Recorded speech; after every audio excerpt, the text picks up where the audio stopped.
Here. Okay, I'm going to start again. Thank you everyone for being here this morning. We are for celebrating Pamela Haines' new book, Alive in This World. And she is a longtime resident of Philadelphia and member of Central Philadelphia Monthly Meeting. Her work includes building community and empowerment among childcare workers, teaching peer counseling, and leading family groups. She has a passion for the earth and economic integrity, loves repair of all kinds, and has published on the skills of peace building and faith and economics. Her other works include Money and Soul, Paths to Quaker Parenting, Toward a Right Relationship with Finance, Waging Peace, Discipline and Sound, and That Clear and Certain Sound, Finding Solid Ground in Perilous Times.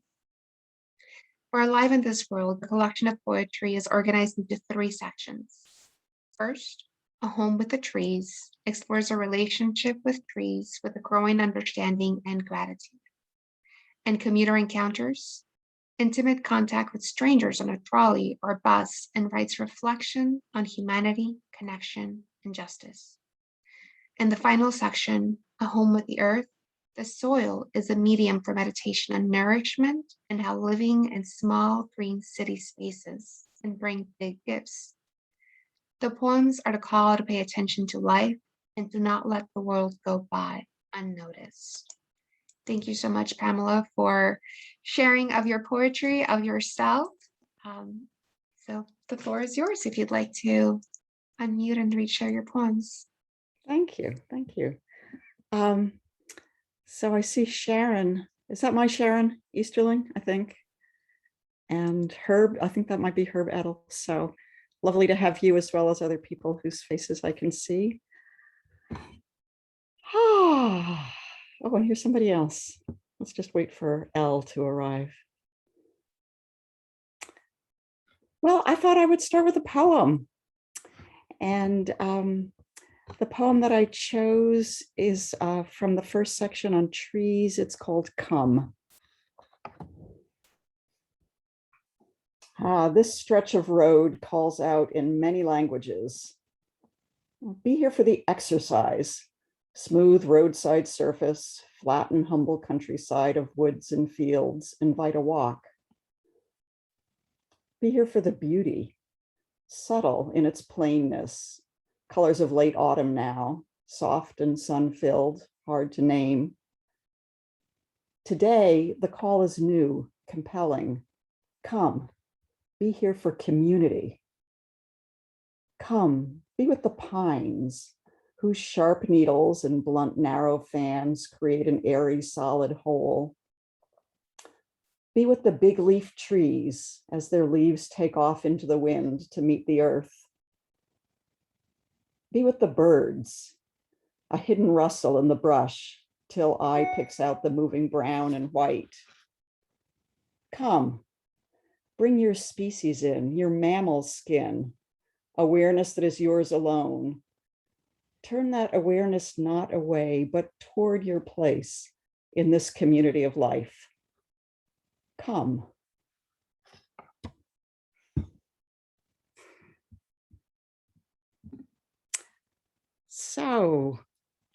So I want to just talk a little bit about my my journey as a writer. It feels like this is an opportunity to share a little bit about that more generally. So I learned the craft of writing in high school. I remember my mother helping me with my essays as I honed my ability to write clear prose. Then I used my writing functionally in my early years in Movement for a New Society. And I even had my first article printed in a journal called Community, if I remember it correctly. But I first really identified as a writer when I became a parent, where there was so much right in my face to notice and try and wonder about. And it was then that I discovered the form of the short essay, an experience and a reflection on it that was perfect for parenting. While others may have journaled, I was bold enough to offer my services to our neighborhood weekly. I know parents are desperate to be joined by a peer who's having similar experiences and can reflect on common challenges and promising responses. And then weeklies are often desperate for content. So it was a great match. This one printed my column, Speaking as a Parent, for quite a few years. Being published that way was a heady feeling, and I wondered briefly if I could make my living as a writer. But it turned out that writing and marketing are two very different skill sets and seemingly incompatible ones in my experience. I'll mention that more later. As my children grew older, I found other ways to make a living and my attention turned to other things, but that form and habit of written reflection endured. I got bold again and started an email column, which morphed with technology into a blog. One of the things that was really good for me in that process was that I invited very widely. I invited family, friends, comrades, neighbors, faith community, work colleagues. So that writing required me to write in a voice that could reach people from a variety of backgrounds. And in that process, I think I've come to a voice that I can claim as my own. So I'm at number 219 now. So at once a month, that's been quite a few years. Several years ago, I started including a poem in my blog posts along with that reflective essay. And I think I'll just share a couple now, actually 3 or 4, depending on people's, I don't know, I will have to figure this out. Several poems from the first section of the book, the section on trees. And I wanted to kind of include a diversity of perspectives, some of them just fully appreciative and some of them kind of seeing trees in a larger context. The first one is Autumn Gold. It's about the ginkgos that stand on our block. 3 magnificent trees that are just starting to turn now. The ginkgo leaves fell today, soft as satin. They cover the sidewalk, line the street in quiet gold. Tenderly, gather arms full, smooth, caressing, fresh and new as fallen snow, to tuck in around kale and carrots, snug for the winter now, in gently glowing warmth.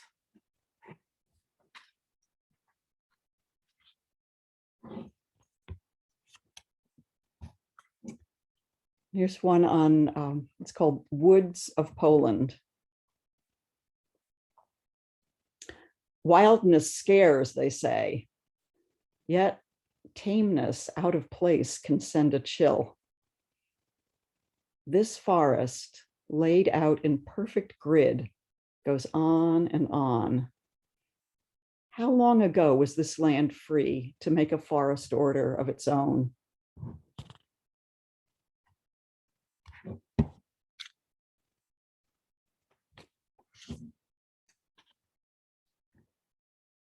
And another one, Trees in Pots. I understand the human logic of putting trees in pots. They are easy to contain, to move if necessary. Their roots don't interfere with things we've built. But trees weren't meant to stand alone, separated from the earth. Their roots are meant to mingle with roots of other trees and plants, with fungal mycelia sharing messages and nutrients. Like caged animals, these trees will live, perhaps, but not with joy. The cost seems high. We're all made less.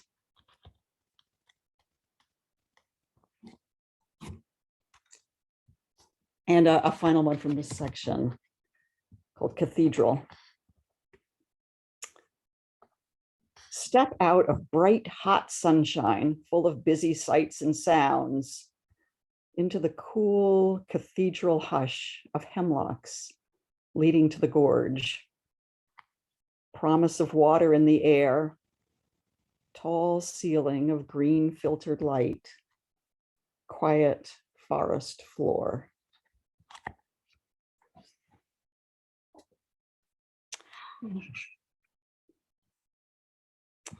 So I'm gonna pause for a moment, and I've asked a couple of people to share about their reflections on me as a writer or my writing, and this is a time I'd like to ask Rita to say a few words.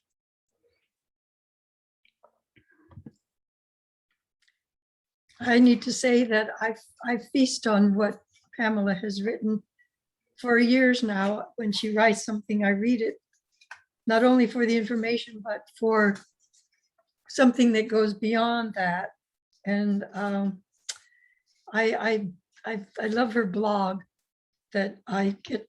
I love the meditations of Richard Rohr, and I like Pamela's blog. Those are two like steady diet of spiritual food for me. And I have not been a poet or thought of myself as writing poetry, but and I don't get affected by poetry all the time, things called poetry. But what I see in it is that it's like painting a picture that moves beyond words, and it reaches the other senses in a way that straight analytical thinking doesn't do. And was it yesterday, I think, a friend who lives in Washington, D.C. now wrote something. He's working on writing something, and he came up with this little statement about spiritual life and what how to reach it. It's a different consciousness than our analytical thinking, and requires letting go of that so that we can be receivers. That there's that little story about it. If your cup is full already, how can you pour more in it? You have to empty it to receive. And one way of doing that is to separate yourself from that analytical thinking and start to perceive. And I'm recognizing the way Pamela writes this poetry is a rich example of what that feels like, looks like, and you can feel it when you're reading it. It's just so sweet. And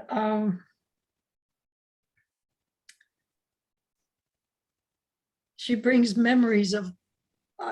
forth memories of my own that have happened, and I'm surprised that they stand up.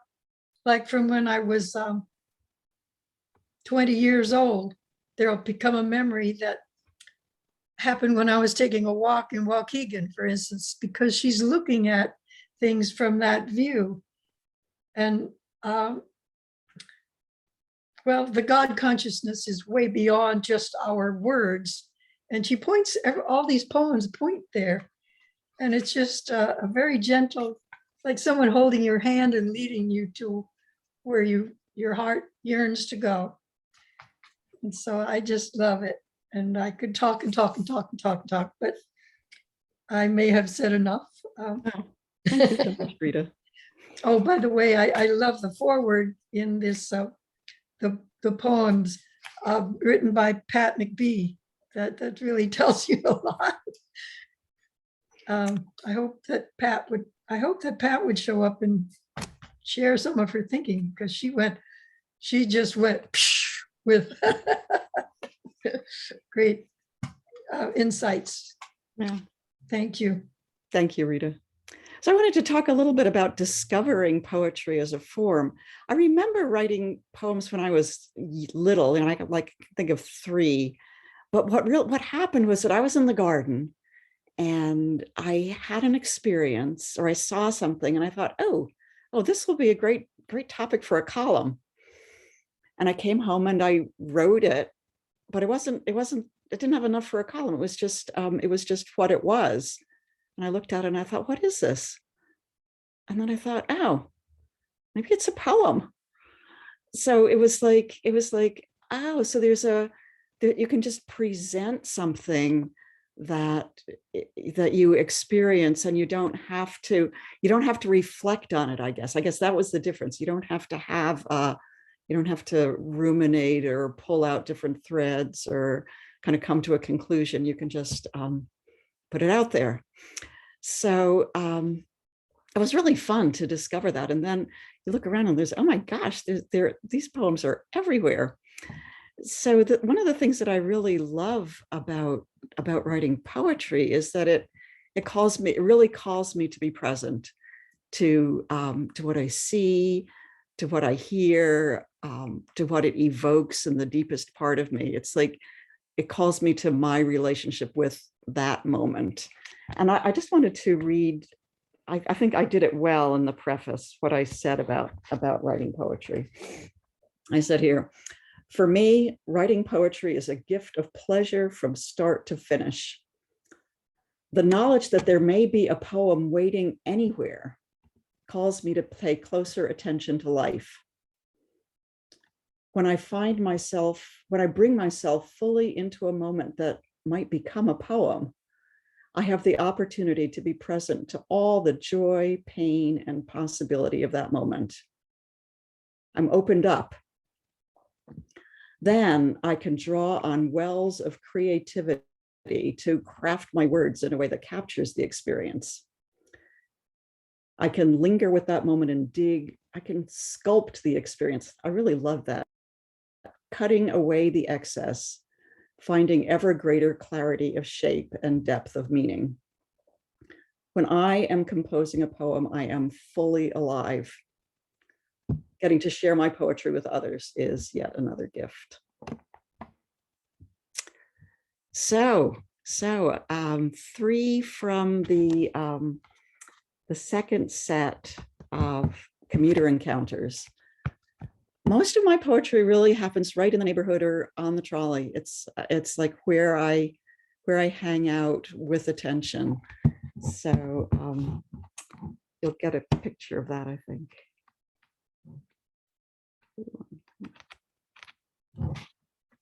This one is called Passion Shared.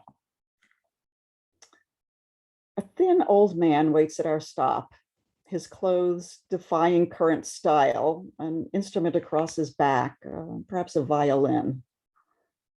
The trolley comes. We bunch up at the front, no space to move on back. My mind is who knows where. When words begin to pierce my consciousness, he's talking music with the man behind the wheel, camouflaged till now by uniform, invisible to me. Yet they can see. Race and role irrelevant. They're passionate, intense, informed, delighted in this circumstance that throws them in each other's path for this sweet interval.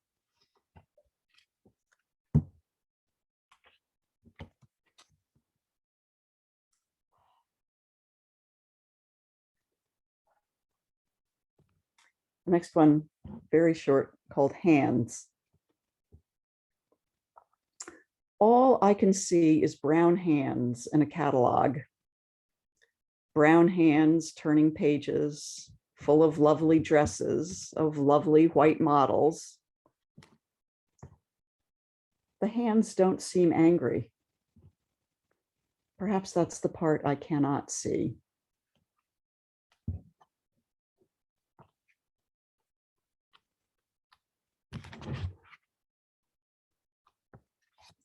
Also wanted to, this one has a kind of a different tone. I do try to have some range of motion here. This one's called Misinformation. The automated voice on the L is seriously off track.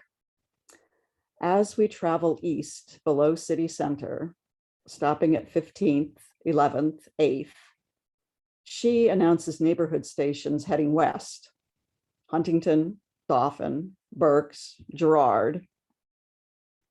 We have to shut that voice out, focus on what we see and what we know.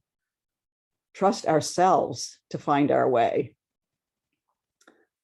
It's disorienting to exist within a narrative so false, spoken with such authority.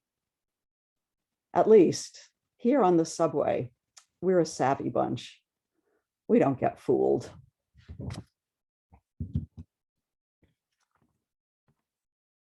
So it's just a taste. Gosh, I would read the whole book to you. That would be such a pleasure to do that.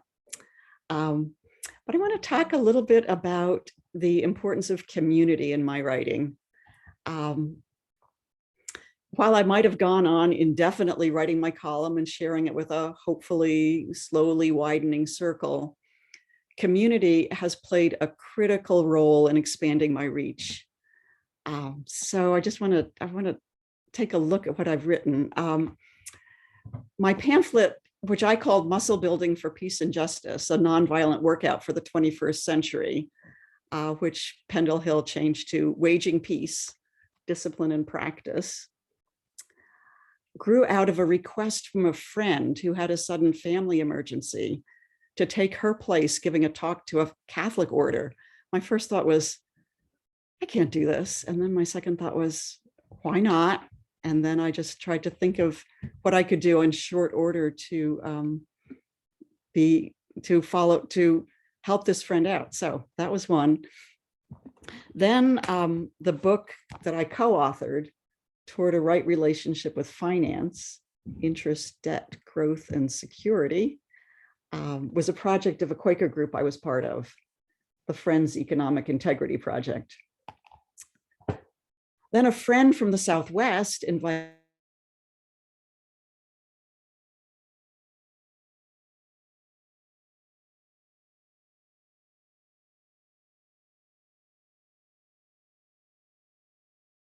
butt off to give that plenary talk. And afterwards, again, it became a Pendle Hill pamphlet, Money and Soul. And then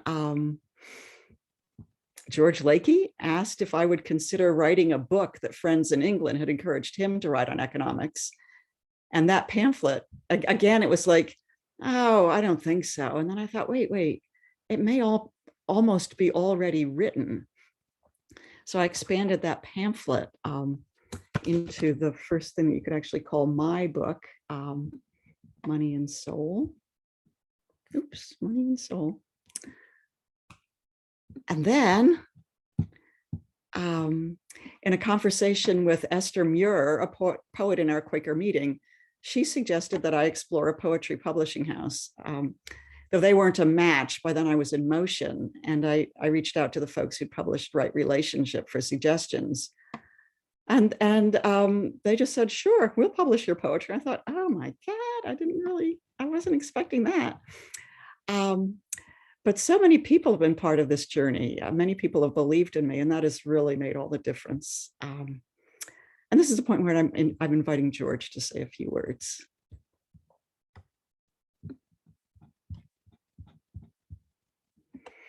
Yes, well, I'm one of those friends who believes in you.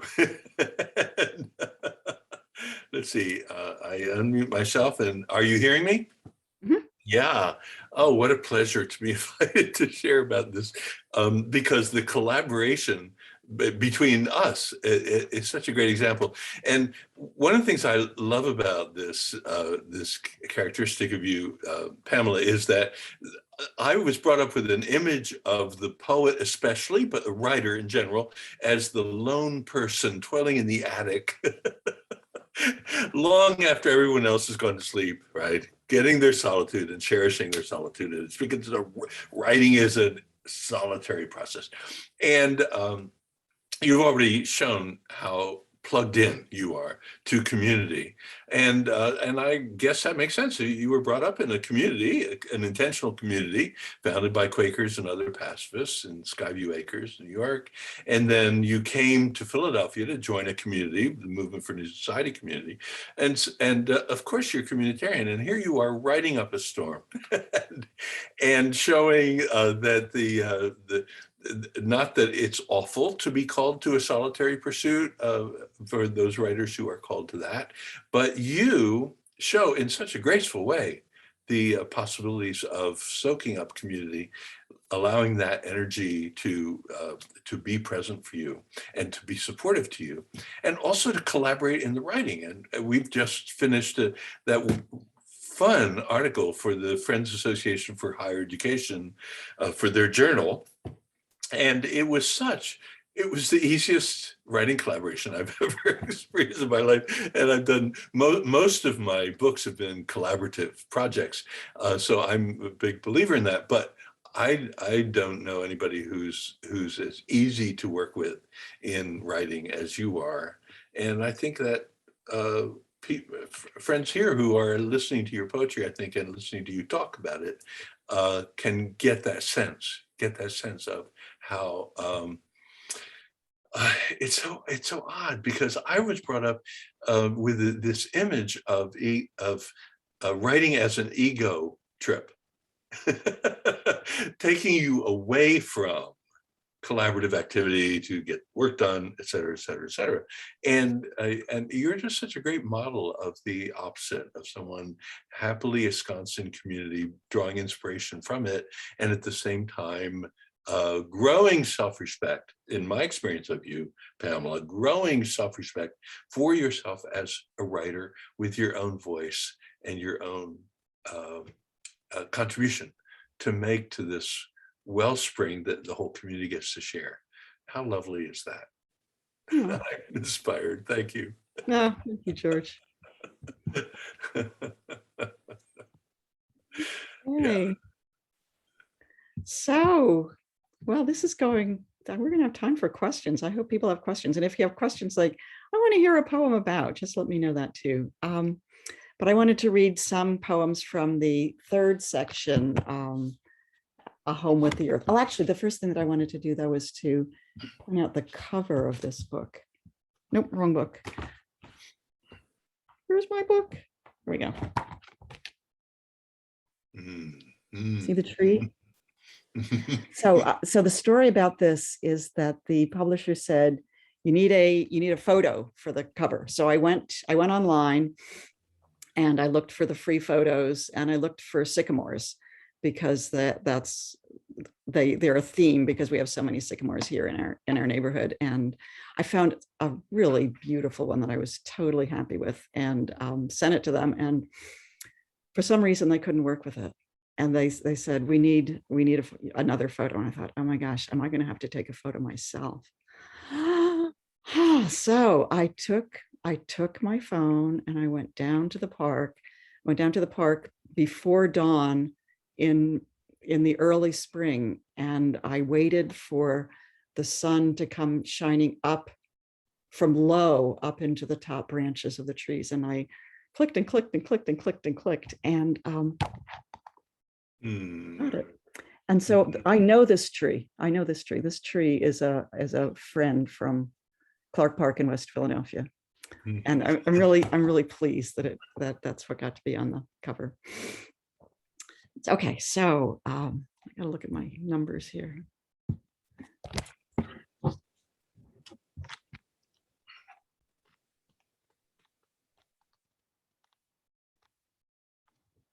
Okay, this one's called Stranger.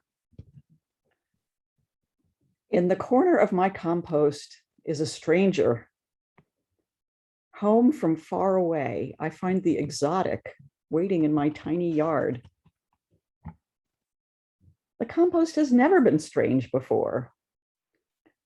Eggshells, vegetable waste, weeds and leaves, the occasional sprouting potato, all familiar as my hand. Yet, this tall foreigner has boldly taken residence. Long pointed leaves, dark and shiny. The new one's translucent, almost red.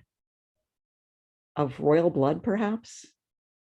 I'm not sure how to behave in its presence. I get a pot, prepare it to receive the visitor, and carefully begin to dig.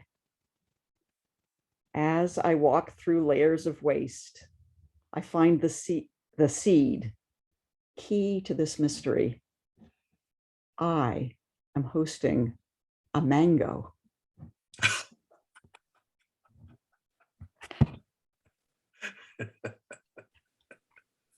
Oh. There's so many I could read. This one I really like, called Margins.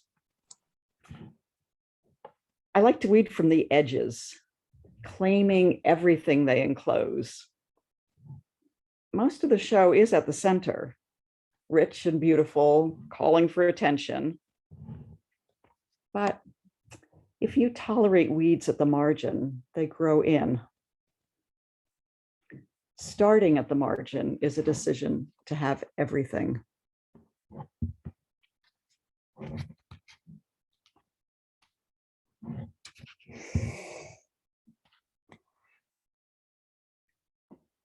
And it was so hard to choose, but this one called out to me as I was looking through it. It's called Efficiency. Part of me, the old part, is sharp with impatience. I could do this transaction in a quarter of the time, a tenth. There's work to be done. I haven't got all day. The other, newer part would extend this moment, buying dry root strawberries, 5 kinds, from the young man at our new neighborhood nursery. We chat. He gardens across the river, volunteers at the same urban farm I love, with the same Black farmer.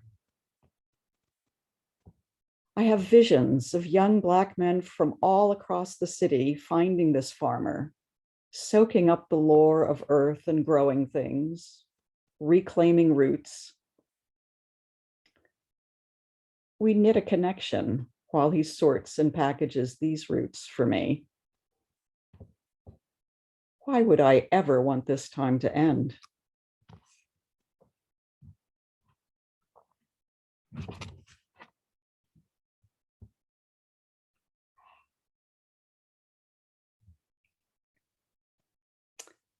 Then the last one I'll read at this point from this section is called Naming.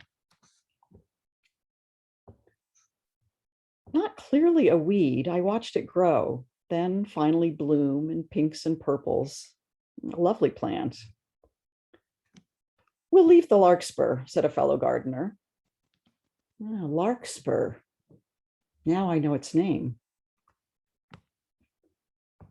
Showing the wildflowers she'd grown from seed, a friend asked if I knew that tall plant. Larkspur, I said. Larkspur, she considered. I don't know if I'll keep it or not.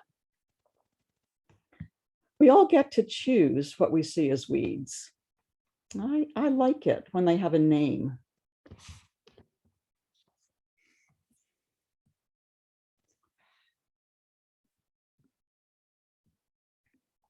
So one of the unexpected gifts of this pandemic has been a little more time. I'm thinking maybe the time that I'm not riding on the trolley. I've gathered together pieces of that time, and I'm pulling together things that I've already written.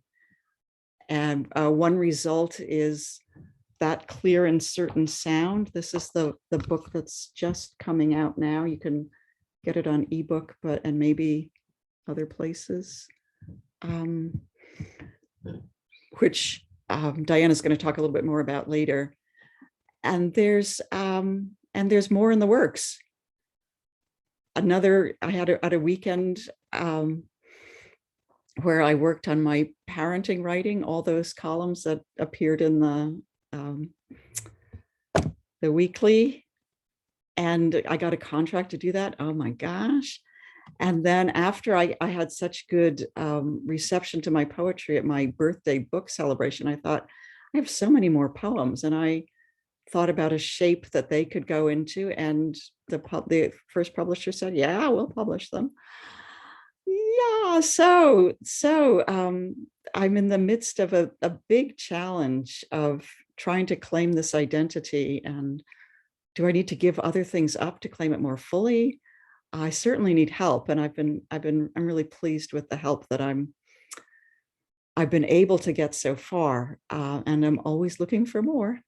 I'm really sorry that we can't be in person. I'd love to be able to hand you copies of books, and I have a lot at home if you want to drop by. But I think maybe this is the time for some questions. Oh no, before that, I just wanted to call out Vivian. I see Vivian there from my Tai Chi group. I'm so pleased to see you there. Yay! And I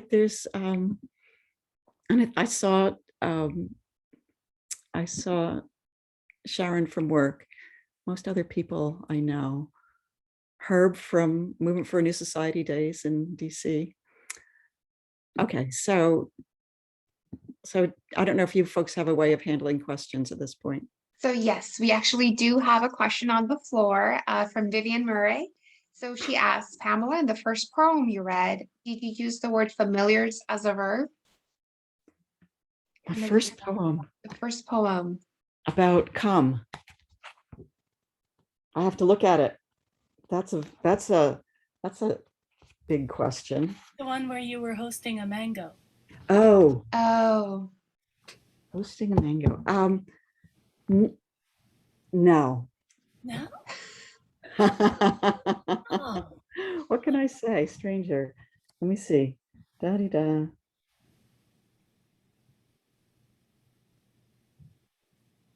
first few lines. In the corner of the compost is a stranger.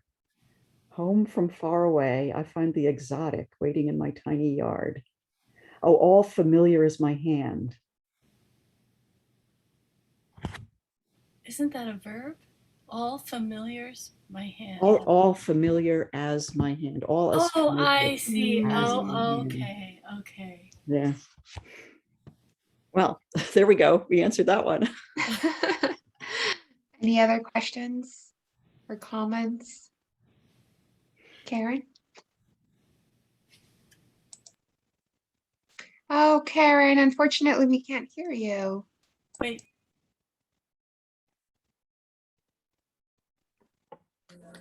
Okay.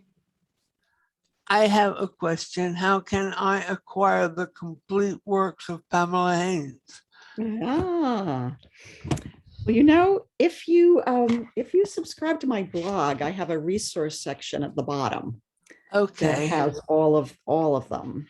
okay, I And- will need some assistance. I'm not digitally capable. It's email. It's email. So Oh, if you can do email, you can do it. I will add you. I will add you to my list. thank you. So, and it will be done. But the other thing is that I am working on a web page, and Diana is helping me with it. Yay! Yeah. And So George everyone said that everyone that registered for this event will send out an email once the website is ready to go.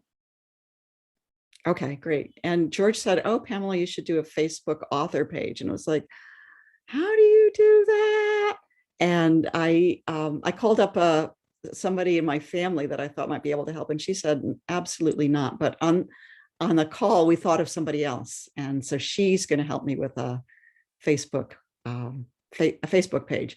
So boy, I am totally open for help with marketing. Rita, I saw that you had a question, I believe. Well, it wasn't a question, but I wanted to make a comment because I've seen something about Pamela that I don't see everywhere else. And it's that what means a lot to me, and I'm sure to everyone else, that she is an enabler to everyone around her for opening up what they have to share.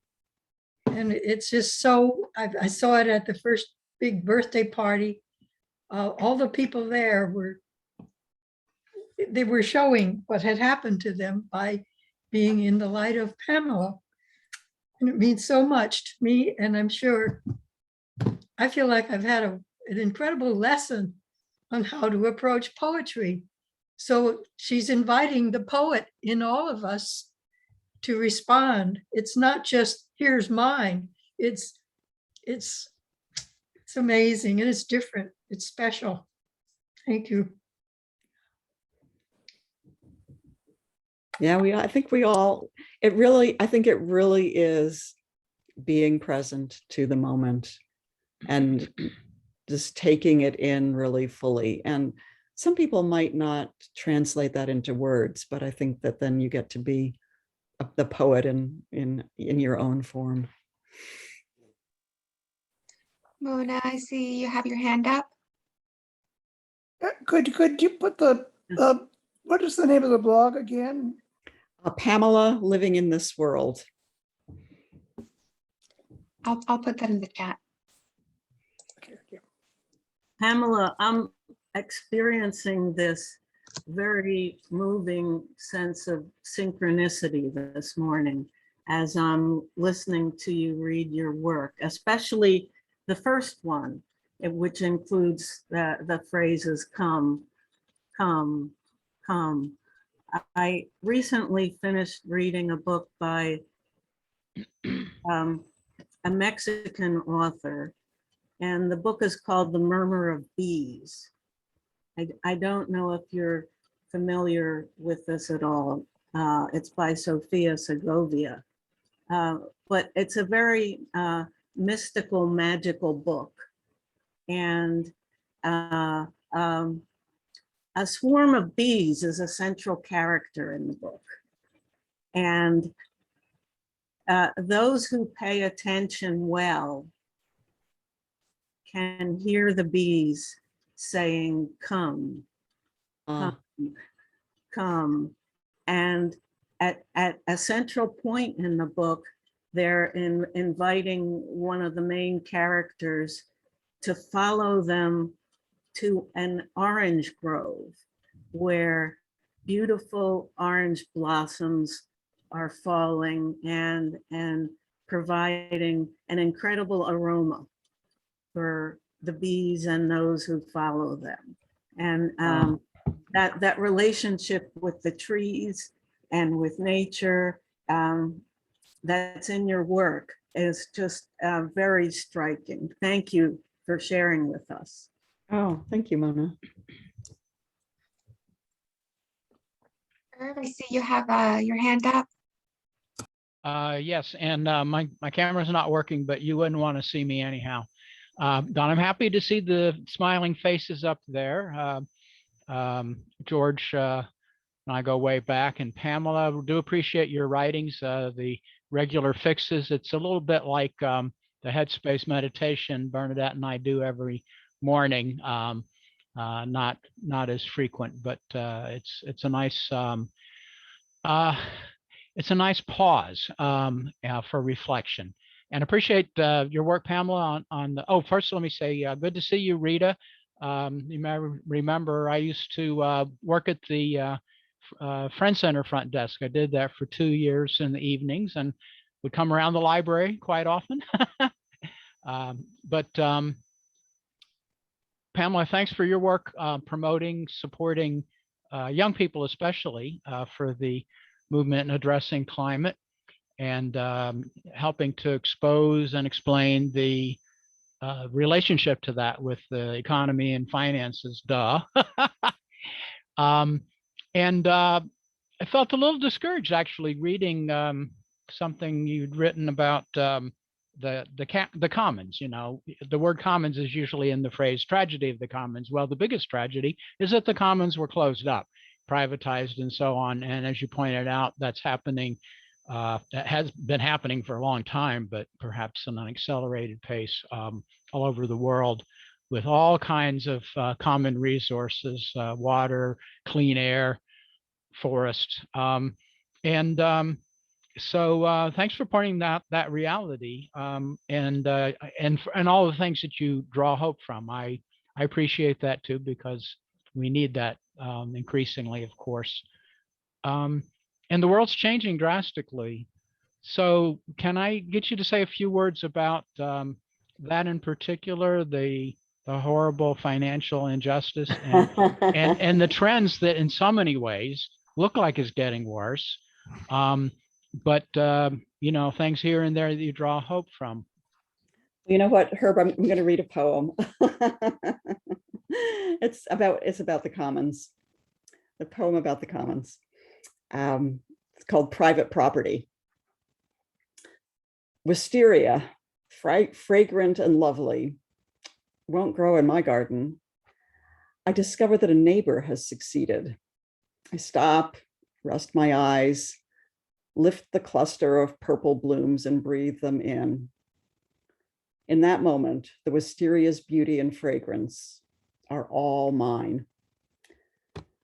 Farther on, I see pansies by the cemetery gate. They are new, their bright cheerfulness an unexpected gift, now mine. Just beyond is a bit of earth backing the trolley tunnel, planted with hope, now overgrown. I stop with trowel and trash bag, glad to give back a bit of beauty. This land owned by the city is now mine. What is this business about private property? So I don't think I'm going to talk a lot about finances. I would love to do another time with that more, economics and the commons. But I would say that claiming the commons is a really, really critical thing that's very important for us to do now. So the commons of land, the commons of water, the commons of air, the commons of culture, the economic system is trying to kind of box things in and put little values on them and kind of get them to be able to be, function in the market. And it's just so clearly not working. So I think that one of our jobs is being really passionate about claiming the commons. And I think that a first step to claiming them is noticing them and loving them. Like tree, that's like, this tree is part of the commons. This is part of the wealth that is our common wealth. And as we can notice more fully, I think then that we get to see the importance of claiming and protecting. So that's what I'll say for now. We'll find another time to kind of go into the economics more deeply, I think. Thanks though, Herb. Thank you. We have 2 questions right now. So Paul Ricker, who put in the chat, do the words flow through you and you're trying to keep up? Or do you work to put ideas in written words on a page? I usually write while I'm walking, or I have a notebook that I carry with me, and I have a concept, and then there's words that start to come and I write them down. But then sometimes I'll get to a point where I don't quite know where they're going, and then I'll walk, and I'll just kind of have them kind of working their way in my head, and then it's like, oh, maybe this is the way to say it. So it isn't that I'm just the receptacle for words that come from outside, but they're there to be found. So I work at the language, and sometimes the rhythm of a poem is important. So sometimes I have a way of saying it, but it's when you say it, it sounds really clunky. You want to be able to say it in a way that sounds really smooth. And are there different words that I could use to get that same idea, but in a way that flows a little bit more easily? So I kind of do stuff in my notebook, and then I come home, and usually what I do is I write it into the computer and then just set it aside, and then come back to it later on and take a look and kind of try to get it really, it's like the thing that I talked about, sculpting, getting all the excess away and getting the shape of it to be the shape that I was looking for, the shape that it was meant to be. And then I can say, oh, I think that one's done. So that's best I can do with that one. And Paul actually had a second part to his question. If our CPMM library has his work, Rita, can you share with us which of Pamela's books are at the library? You're on mute, babe. I'd have to look it up. It's accessible online and it's not hard to find. I don't know if I should give you a lesson right now on how to do that. No, let's just note that the library can help. Yeah, we definitely have quite a few copies, and we are getting 2 copies of Pamela's latest work. So we will announce to the listserv once those are available. You, Rita and Nicole. So moving over to Steve Davidson, you have a question? An appreciation, really. I've been collecting notes while I read, thinking that when I've finished the book, I'm going to write a review on Amazon for it. Yes. And there's one thing that is, for me, really unique in your work. And that is that many of these poems record what you call a moral workout. I think that's the title of one of the poems, actually. Your inner struggle to chart a right course through the racial and cultural landscape that you encounter as you move through the city, especially on the trolley. But it's almost always through encounters with real people, and an inward look towards some back and forth going on in yourself about which way to be in this situation or with this person.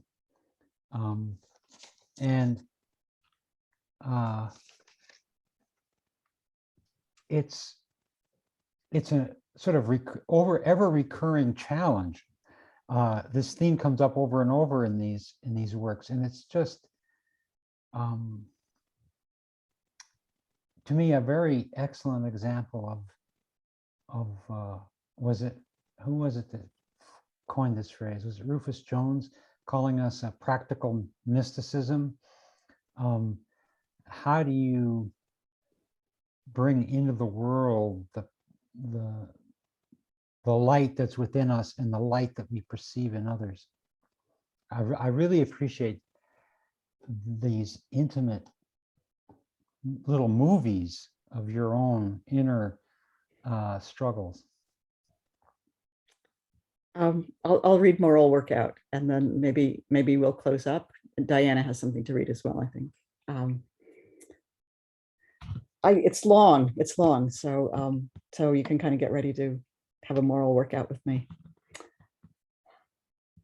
Window seat. Last place to sit on the trolley. Guarded fiercely by a woman of color on the aisle. No eye contact as I approach. No movement. No offer. Having me stand gives her a point. Helps even the score in a game that was stacked against her long ago. We're both in the game. I never chose this hand of cards. Wish I could lay it down, start fresh. There's that ugly history. The cards we can't lay down. The challenge to concede a point by standing. But if a million older women on a million crowded buses stood when seats were free, would justice roll? Would this young woman hold her head up high? I see no winning in this game, no good move to make. I call instead on common courtesy, excuse myself, squeeze past her thick reluctance, say thank you, and sit down. I like to get off early, a longer walk, but quieter, and through the park. She sits immovable, perhaps asleep. Will I squeeze past her once again, or wait, forgo my walk, and get off at the transit hub? This seems an easier choice. Throw away my high card of the choice to take a nicer walk, so she can rest. Next stop, I gather bag and gloves, get ready to excuse myself again. She wakes and asks me where we are and leaves, amazingly not mad. I follow her, a little limp, but not regretful for this moral workout on the morning trolley. Thanks for calling that one out, Steve. Thank you. Thank you, Pamela. Thank you, everyone. We are at 11:57. Greg, I saw that you had a question if you want to put your voice in. I just wanted to say, Pamela, when you described your writing, you took the words from my heart. I was thinking sculpture, removing the excess and reflecting the crystalline structure from your heart. Thank you. Powerful.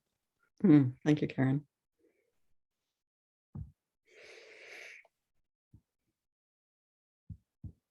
Greg? Was that my name? Yes. Okay. Pamela, I'm going to, I like your later poems with all the people in them. So I'm going to specify encounters. It's a wonderful poem full of stories. I'm asking you a kind of a tough one. Did you or do you ever take poetic license in recreating such incidents? Nope. Nope. If I'm experiencing the moment, then it seems like there's a matter of integrity of having it be that moment. It's my relationship to the moment. So yeah, that's what I work with. Did your poetic license expire? Nope. It's still going strong. I want Diana. Diana was going to read something from my upcoming book, so I'm hoping that there's still time to do that. There is. So we might be a minute late. And I want to read one last comment from Vivian. Pamela, you're an artist creating scenes with your words. I can't wait to read more. On the chat, I also put in links for Alive in This World and where you can find that, as well as that clear and certain sound. So I'm going to end today's reading with, I've been reading that clear and certain sound the past week, and it's been so enjoyable. So this one section stood out to me though. What I bring clearly isn't enough. It won't come near to solving your problems, but it's all I have, and I want to be with you. I'd rather face what feels like complete inadequacy than give up on the possibility of being close. Somehow, this focus on choosing for connection and bringing what I have leads me to solid ground. So much of your work for me is about connection, about being with questions, and I really, really appreciate the way that you share yourself so generously. Thank you, Pamela. No, thank you. What a pleasure to do this. If people have other venues where you would like to have me do an author event, my goodness, just let me know. This is really a wonderful occasion for me. Thank you all. Thank you.